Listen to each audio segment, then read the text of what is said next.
Hi there guys, it's Nat here. It's Monday the 4th of March. Today I have been working on looking at what social media channels I should be focusing on, be it Facebook, YouTube, Instagram,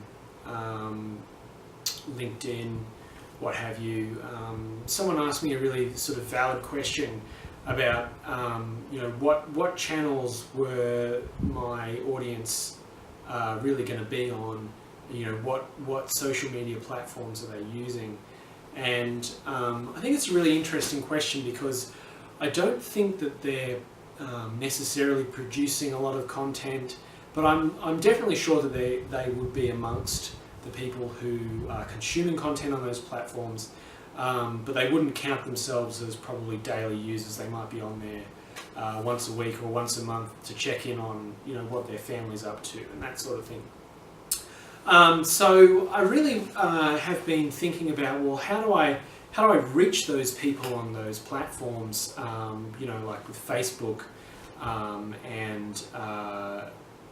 YouTube in particular being accounting for 17 million users each in Australia per month, many of which on Facebook are actually daily users. So it's a really interesting problem. Are they going to be searching for my product, for Waster on social media? Probably not. But might they consume some content about some software or systems or business or anything like that? I didn't even know that they would necessarily watch a business video per se. I think their interests, generally speaking, are more sort of consumer driven on those platforms because they're not there for business purposes. I think when they probably do have interactions on there, necessarily some of them are relatively negative, negative reviews about their businesses and that sort of thing. Quite commonplace for skip bin and rubbish removal companies. There are some great ones that don't have any, run by very, very proficient business people, but some of them, can find themselves on a current affair or similar situations with the EPA or whomever, through, I generally think honest mistakes, or I hope, we all hope. So it's an interesting question. I wonder about advertising and what its efficacy would be. How would I target those people? Obviously with Facebook you do a custom audience using email addresses collected. Possibly. I don't think it would be particularly effective because Facebook generally, I think, with a custom audience is trying to match people who match those sort of general parameters, or they try and match it with that sort of thing. So you really need to have a personal email if it's going to match properly. So the targeting is quite narrow, and the market is quite narrow. So I'm really just trying to connect one-on-one with people who are in the skip bin hire industry, and it's very interesting, the idea of trying to target on that sort of stuff. So that's what I've been doing today. I've spent a bunch of time on YouTube, just following people who are actually producing content, or who've produced content in the recent past, sort of in the last month or so. Just hoping that I can actually meet them on a social platform. There are a few people who are on lots of different platforms and producing content and doing quite well. And I think that's the key with social media, is really producing content that people will enjoy watching or enjoy consuming, and working out how you can do that in a way that isn't intrusively commercial in nature. So not making the video about selling them a bin. Let's make a video about what a great customer service or how your customer service works, or that sort of stuff.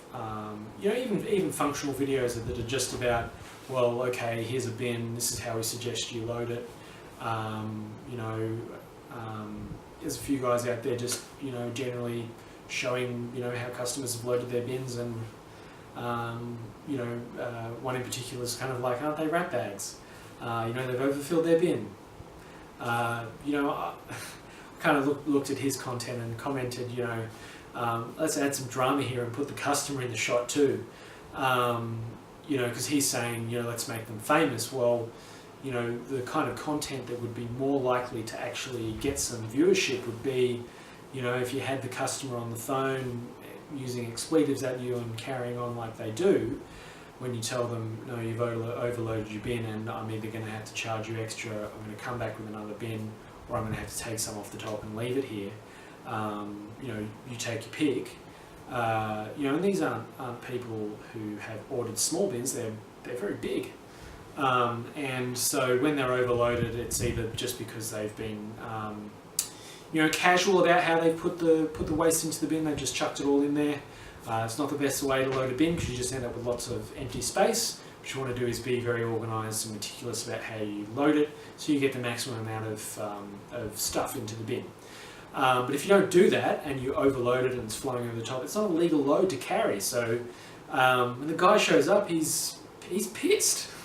So you know, even creating the drama around you know, being a little bit batty about how the person's overloaded the bin on you again, and you know, maybe play acting a little bit, and I think could be an interesting take on it, or even better if you actually legitimately are a bit riled up by the experience of showing up for the bin to pick it up and it's overloaded.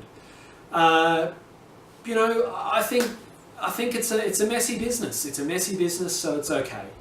I think it's okay. I mean, people have you know, high expectations at times.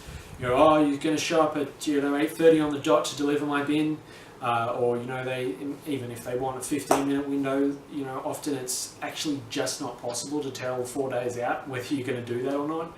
You don't know what bookings you're going to get. You don't know you know, necessarily where they're going to fall during the day to be optimal for delivering and picking up. You know, a lot of this stuff, it's so variable and can come down even to on the day.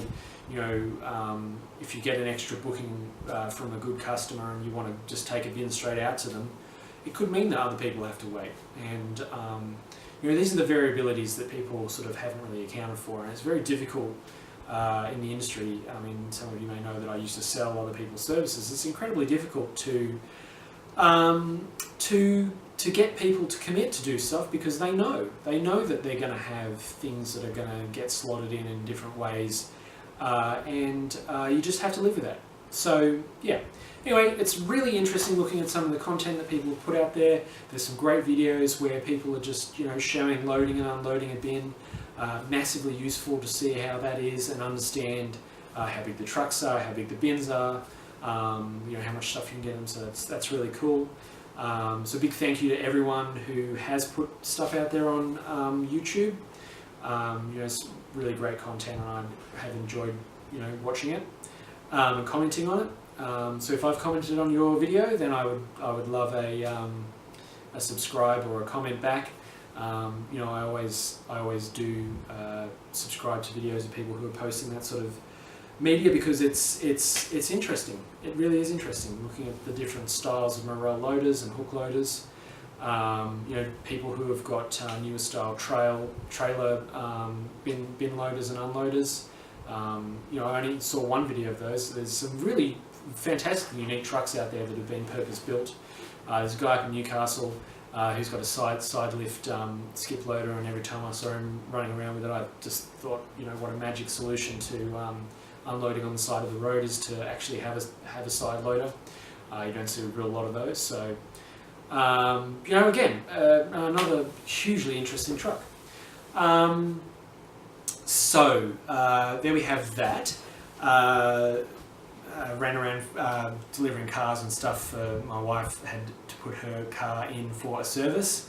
So I had to go and give her my car for the day and have a little walk and ponder what I was going to do for the day in the morning. Got my typing practice in this morning. I'm pushing 55 words per minute, which is fantastic, making me much more efficient in producing content for you all. And I actually watched another really fantastically interesting video on subscription models and pricing. You might be able to see behind me on the whiteboard a little graph there that I sort of drew up while watching this video about how to price subscription services, and raise some interesting points about how I've priced Waster and the features that I've included, and given me some food for thought about how I should approach my pricing chart that I've got on my website at the moment, and whether some of the things on there maybe are killers and are not actually leader features on there that I should be promoting, and maybe I should take them off.